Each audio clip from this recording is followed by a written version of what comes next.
Welcome back to Eliances Heroes, where heroes in business align. To be part of our super community and find out more about Eliances, visit www.Eliances.com. Now, back to our super host, David Cogan, founder of Eliances. Oh my, what a morning. We just had on the CEO and president of Big Lots. That's right, Fortune 500 company. Just interviewed the inventor of Dippin' Dots, and we had the president of Communication Concepts. Now, our next hero. Everyone knows Angie. Who do you think of when I say Angie? Well, her website she created with her partner in 1995 to solve the age-old homeowners' problems of how to find reliable local service.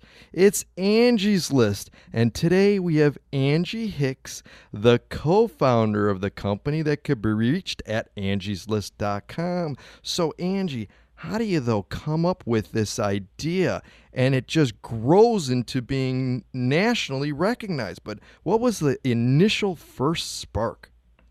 Sure. So my co-founder was trying to rehab a house in Columbus, Ohio, and was having trouble. He actually had a bad experience with a heating and cooling company. And, we just really thought there should be a better way for consumers to find good local services. And there was actually a little company that started in the early 70s in Indianapolis, Indiana, where we were from, that we were familiar with. And we started looking around. There was there's nothing like Unified Neighbors anywhere in the country. So we set out to start our own.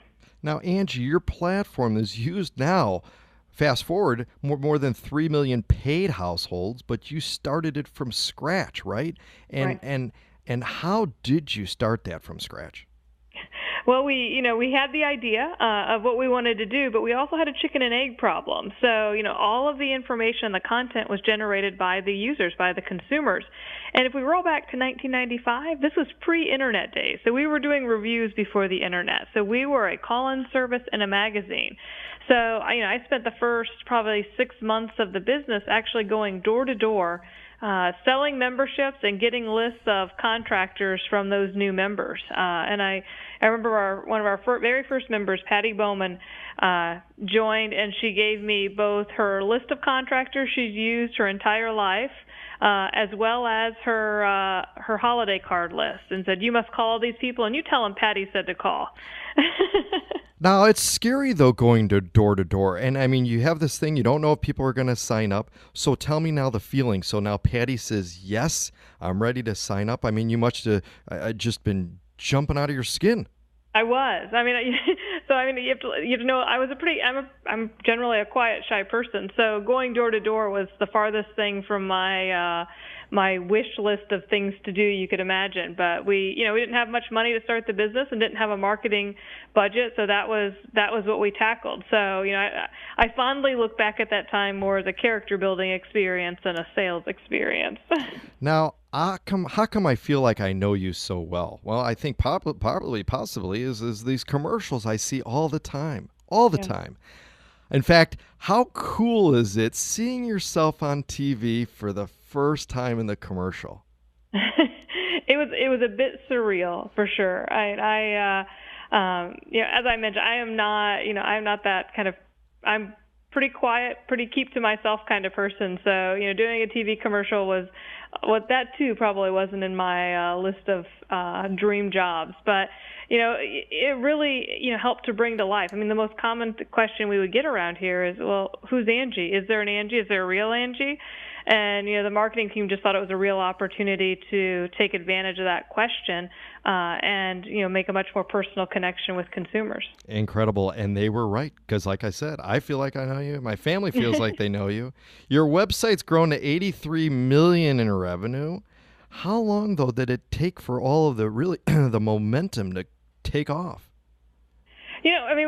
We did this, little by little. So, Angela started 20 years ago. So we were opening market by market. So the first handful of years, we opened about a market a year.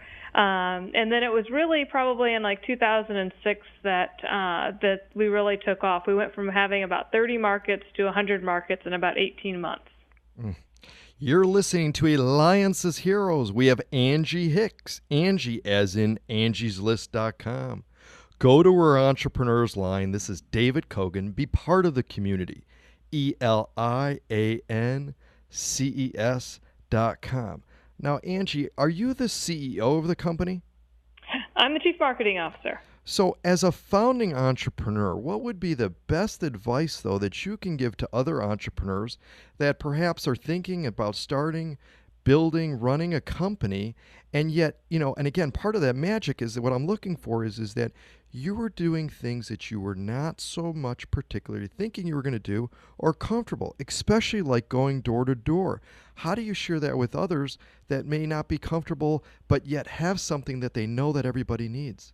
Yeah, I mean, like in the early days when you're trying to bootstrap things and kind of get them off the ground, you'll end up doing everything. And there are certainly things that you might not enjoy doing. And, I used to always just prioritize my day. So like my little personal kind of how I got through things like that, I would do the things I didn't like first. So if I knew I had to, make some cold calls or, do things like that, I would do that first and then save the things that I enjoyed doing for later in the day. Now, you also went to Harvard Business School for your MBA. Can we talk a little bit about how you feel your education there brought and helped create and make you successful at what you're doing now? I think, I went to Harvard at like 3.5 years after I started the business. And for me, it was a great time to really, synthesize what I'd been exposed to. I started this business when I was 22. So I was managing people. We did an acquisition. I was being exposed to a lot of things that I really, I was just drinking out of the fire hose, right? I wasn't kind of really understanding everything we were going on. And it was a great time to step away and really understand and put things into perspective, as well as pick up some much needed skills. I mean, it's such a phenomenal story. I mean, and when you go places, do people recognize you and say, "Wait a minute, Yeah. I think I know her, and I don't know how"? Yeah, they do. Oh. And advice that you have perhaps for students or maybe parents of students, regarding education and helping them be successful in business. I mean, here you got your MBA after you mentioned you started it. What advice would you have for parents that are working with their children, encouraging them, and how education played a role? Yeah, I mean, I think, so I was the first person in my immediate family to go to college. My dad was a UPS driver. My mom was a bank teller. And my parents were always incredibly supportive, but I was certainly kind of chartering a path that wasn't familiar to historically for us. So, part of it is like getting a school that's great for your kid. It's like, I went to a small liberal arts college, which was perfect for me because it was, an easy way for me to, kind of take that first step of being away from home. And that's really what kind of led then to, an internship opportunity, which then led to Angie's List. And I think, a lot of times, young people end up getting very set in their ways. I've got my 5-year plan. Here's where I'm going to be. This is what I'm going to do. And can get frustrated when things don't go right at plan. I mean,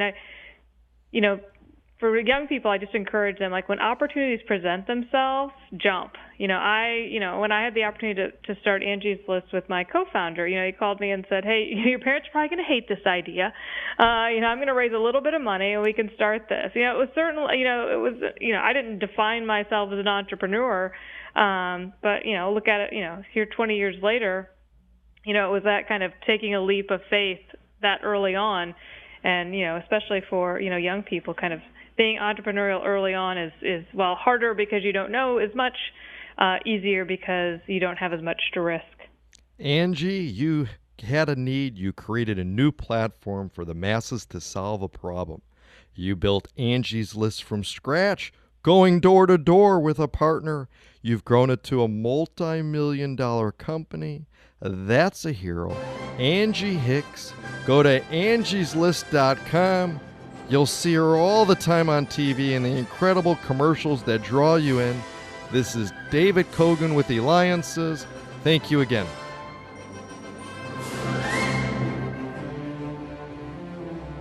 You have been listening to Eliances Heroes, where heroes in business align.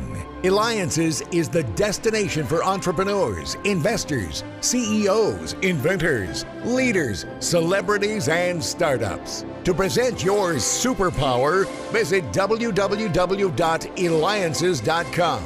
To unmask Eliances heroes' secret identities, be sure to tune in every Thursday at 9 a.m. right here on Money Radio 1510 and 99.3 FM.